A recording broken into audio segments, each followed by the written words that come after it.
നമസ്കാരം. മലയാളി വാർത്തയിലേക്ക് സ്വാഗതം.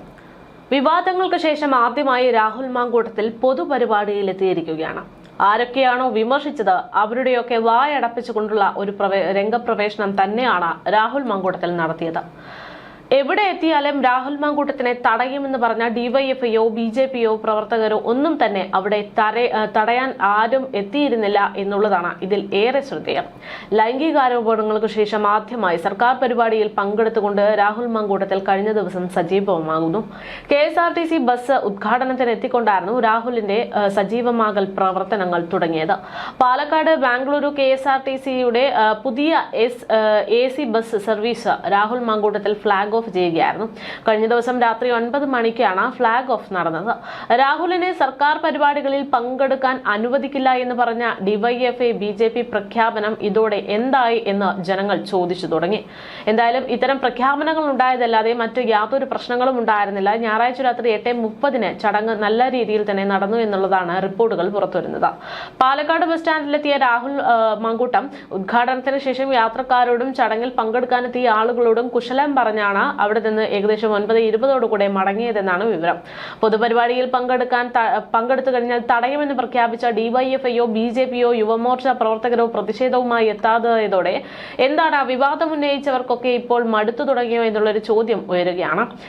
പല ഭാരവാഹികളും പരിപാടിയിൽ പങ്കെടുത്തു എന്ന വിവരമാണ്. അതായത് ഇവർക്കെതിരെ പ്രതിഷേധം ഉണ്ടാകും എന്നൊക്കെ പറഞ്ഞവരിൽ പലരും ഇപ്പോൾ രാഹുൽ മാങ്കൂട്ടം പങ്കെടുത്ത പരിപാടിയിൽ സജീവമായി തന്നെ ഉണ്ടായിരുന്നു എന്നുള്ള വിവരവും ഇതുമായി ബന്ധപ്പെട്ട് പുറത്തു വന്നിട്ടുണ്ട്.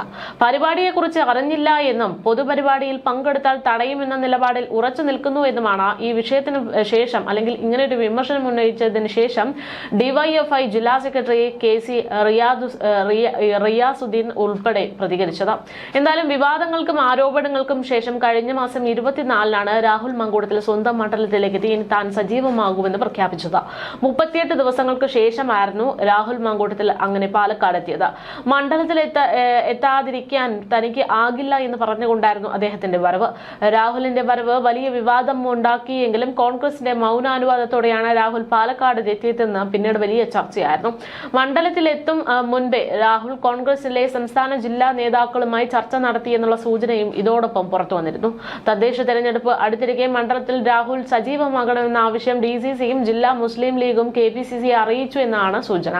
Benny Behanan MP, DCC president A Thankappan, KPCC general secretary ഉൾപ്പെടെയുള്ള ആളുകൾ, നിരവധി നേതാക്കൾ രാഹുലിനൊപ്പം തന്നെ ഏറെ നേരം ഇരുന്നുകൊണ്ട് ചർച്ചകൾ നടത്തി എന്നുള്ള തരത്തിലുള്ള ചിത്രങ്ങളും സമൂഹ മാധ്യമങ്ങളിൽ അടുത്ത് പ്രചരിച്ചതാണ്. എന്തായാലും ലൈംഗികാരോപണങ്ങൾക്ക് പിന്നാലെ യൂത്ത് കോൺഗ്രസ് അധ്യക്ഷ സ്ഥാനത്ത് നിന്ന് രാജിവെച്ച രാഹുലിനെ പ്രാഥമിക അംഗത്വത്തിൽ നിന്നും പുറത്താക്കിയെന്ന് കോൺഗ്രസ് പ്രഖ്യാപിച്ചതടക്കം വലിയ രീതിയിൽ ചർച്ചയായെങ്കിലും അദ്ദേഹത്തിന്റെ സ്ഥാനം അദ്ദേഹം പൂർണ്ണ രീതിയിൽ തന്നെ തുടരുന്നു എന്നുള്ള കാര്യങ്ങളാണ് ഇപ്പോൾ വ്യക്തമായിക്കൊണ്ടിരിക്കുന്നത്. തന്നാലാകുന്ന പൊതുപരിപാടിയിലൊക്കെ പങ്കെടുത്തുകൊണ്ട് താൻ വീണ്ടും സജീവമാകുമെന്ന് ഒരു സൂചന നൽകിയിരിക്കുകയാണ് രാഹുൽ മാങ്കൂട്ടത്തിൽ.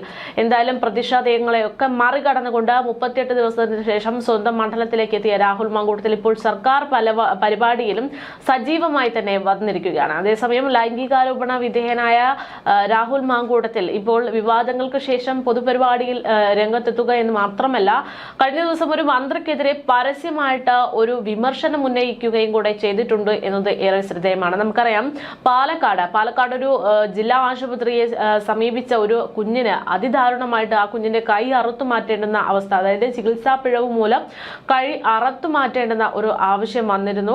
അപ്പോൾ ആ ഒരു സംഭവത്തിലാണ് ഇപ്പോൾ ആരോഗ്യമന്ത്രി വീണ ജോർജിനെതിരെ ആഞ്ഞടിച്ചുകൊണ്ട് രാഹുൽ മാങ്കൂട്ടത്തിൽ രംഗത്തെത്തിയിരിക്കുന്നത്.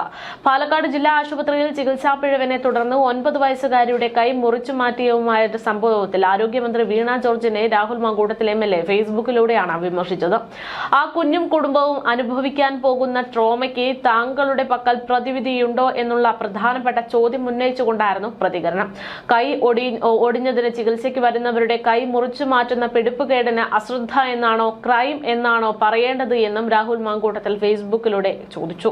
താൻ MLA ആയതിനു ശേഷം നിരവധി തവണ നേരിട്ടും കത്തുകൾ വഴിയും പാലക്കാട് ജില്ലാ ആശുപത്രിയുമായി ബന്ധപ്പെട്ട പോരായ്മകൾ ആരോഗ്യമന്ത്രിയുടെ ശ്രദ്ധയിൽപ്പെടുത്തിയിട്ടുണ്ട് എന്നും രാഹുൽ മാങ്കൂട്ടത്തിൽ കുറിച്ചു. രാഹുൽ മാങ്കൂട്ടത്തിൽ പങ്കുവച്ച ഫേസ്ബുക്ക് കുറിപ്പിന്റെ പൂർണ്ണ രൂപം ഇങ്ങനെയാണ്. ശ്രീമതി വീണ ജോർജ് പാലക്കാട് ജില്ലാ ആശുപത്രിയിൽ എന്തെങ്കിലും ഒരു നല്ല കാര്യം സംഭവിച്ചു എന്ന് ചിന്തിച്ചു നോക്കുക.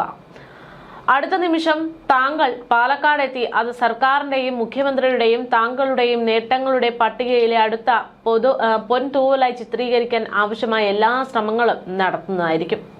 ആ നേട്ടത്തിന് കാരണക്കാരായ ആരോഗ്യ മേഖലയിലെ ഏതെങ്കിലും ജീവനക്കാർക്ക് എന്തെങ്കിലും പ്രസക്തിയോ പ്രാധാന്യമോ നിങ്ങൾ നൽകിയിട്ടുണ്ടോ? അത്രയും അല്പത്തരങ്ങളുടെ ആൾരൂപമായ ഈ സർക്കാർ എന്തുകൊണ്ടാണ് ആരോഗ്യ വകുപ്പിലെ നിരന്തര വീഴ്ചകളുടെ ഉത്തരവാദിത്തം ഏറ്റെടുക്കാത്തത്? എന്തുകൊണ്ടാണ് കപ്പിത്താനും അങ്ങേ പോലുള്ള കപ്പിത്താൻ സ്തുതിഗീതകരും ഉണ്ടായിട്ടും ആരോഗ്യ മേഖലയുടെ പോരായ്മകൾക്ക് മാത്രം നാഥനില്ലാതെ പോകുന്നത്? കൈ ഒടിഞ്ഞ ചികിത്സയ്ക്ക് എത്തിയിട്ടുള്ള 8 വയസ്സ് മാത്രം പ്രായമുള്ള ഒരു കുഞ്ഞ് മയക്കം കഴിഞ്ഞ് ഉണർന്നപ്പോൾ എന്റെ കൈ എവിടെ അമ്മയെന്ന് ചോദിക്കേണ്ടി വരുന്നത് അങ്ങയുടെ വകുപ്പിന്റെ കഴിവുകേട് കൊണ്ട് മാത്രമാണ്. ആ കുഞ്ഞിന്റെയും ആ കുടുംബത്തിന്റെയും ഇനിയുള്ള കാലത്തെ ദുരിതങ്ങളുടെ എല്ലാം കാരണക്കാർ നിങ്ങൾ മാത്രമല്ലേ? ആ കുഞ്ഞും കുടുംബവും അനുഭവിക്കാൻ പോകുന്ന ട്രോമയ്ക്ക് താങ്കളുടെ പക്കൽ പ്രതിവിധിയുണ്ടോ? കൈ ഒടിഞ്ഞതിനു ശേഷം ചികിത്സയ്ക്ക് വന്നവരുടെ കൈ മുറിച്ചു മാറ്റുന്ന പിടിപ്പുകേടിന് അശ്രദ്ധ എന്നാണോ ക്രൈം എന്നാണോ പറയേണ്ടുന്നത്? ഇങ്ങനെ തുടർച്ചയായി ഭീതിജനകമായിട്ടുള്ള വീഴ്ചകൾ ഉണ്ടാകുമ്പോൾ സാധാരണ മനുഷ്യർ എങ്ങനെ വിശ്വസിച്ച് സർക്കാർ ആശുപത്രികളിലേക്ക് എത്തും? കഴിഞ്ഞ ദിവസം കരൂരിൽ ഒരു ദുരന്തമുണ്ടായപ്പോൾ വേണമെങ്കിൽ ഒരു വിദഗ്ധ സംഘത്തിനെ തമിഴ്നാട്ടിലേക്ക് അയക്കാമെന്ന് താങ്കൾ പറഞ്ഞിരുന്നു. മിനിസ്റ്റർ സത്യത്തിൽ കൂടുതൽ ആളുകൾ വേണം, അത് തമിഴ്നാട്ടിലല്ല പാലക്കാട് ജില്ലാ ആശുപത്രിയിൽ അടക്കമുള്ള കേരളത്തിലെ സർക്കാർ ആശുപത്രിയിലാണ് എന്നതാണ്. ഞാൻ MLA ആയതിനു ശേഷം എത്ര തവണ നേരിട്ടും കത്തുകൾ വഴിയും പാലക്കാട് ജില്ലാ ആശുപത്രിയുമായി ബന്ധപ്പെട്ടുള്ള പോരായ്മകൾ താങ്കളുടെ ശ്രദ്ധയിൽപ്പെടുത്തിയിട്ടും അതിലെ താങ്കളുടെ വകുപ്പിന്റെ ഇടപെടലുകൾ പൂർണ്ണമായിട്ടുണ്ടോ എന്നതാണ് മറ്റൊരു ചോദ്യം. പാലക്കാട് ജില്ലാ ആശുപത്രിയെ പോലെ പല പ്രദേശത്തുള്ള മനുഷ്യർ ആശ്രയിക്കുന്ന ആശുപത്രിയിൽ വിവിധ ഡിപ്പാർട്ട്മെന്റുകളിലായിട്ട് ഡോക്ടർമാരുടെ അടക്കം ഒഴിവുകൾ നികത്തണമെന്ന് പറഞ്ഞ ജനപ്രതിനിധി എന്ന നിലയിൽ ഞാനടക്കമുള്ളവർ തന്ന നിവേദനങ്ങൾ അവഗണനയുടെ ചവറ്റുകൊട്ടയിൽ തന്നെ അല്ലേ ഉള്ളത് മിനിസ്റ്റർ? ആരോഗ്യ വകുപ്പിന്റെ നിരന്തര ആരോഗ്യം പരിഹരിക്കാതെ ഇങ്ങനെ മുന്നോട്ട് പോകുമ്പോൾ ജനമാണ് ദുരിതത്തിലാകുന്നത് എന്നത് മന്ത്രി മറക്കരുത്. കപ്പലുലഞ്ഞാലും ഇല്ലെങ്കിലും ജനത്തിന്റെ ആരോഗ്യമാകെ ഉലയുന്നുണ്ട്. ഇതായിരുന്നു വിമർശിച്ചുകൊണ്ടുള്ള രാഹുൽ മങ്കൂട്ടത്തിന്റെ കുറിപ്പ്.